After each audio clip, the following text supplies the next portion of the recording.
What if I told you, money isn't really about numbers? It's not just math, charts, or bank balances.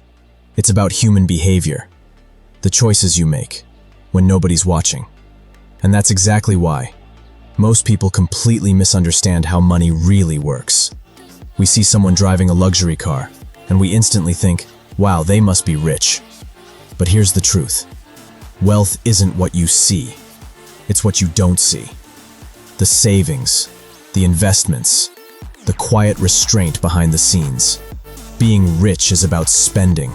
Being wealthy is about holding back.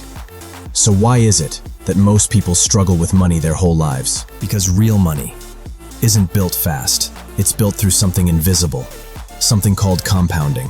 Take Warren Buffett. Everyone knows he's a genius investor, right? But here's the shocking part. Most of his fortune came after he turned 60. Not because he chased quick wins, but because he stayed in the game long enough for time itself to multiply his money. That's how money really works. Slowly, silently, and then, all at once. But wait, there's another side to this story. Every reward comes with a price. In investing, the price is uncertainty, it's volatility, it's fear. Most people want the returns without paying the fee. So they panic, they sell, they jump ship. But the truth is simple.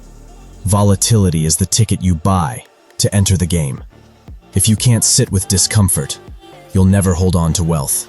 And yet, even if you master compounding and patience, there's still one final trap. Money will never be enough if you don't define what enough means for you.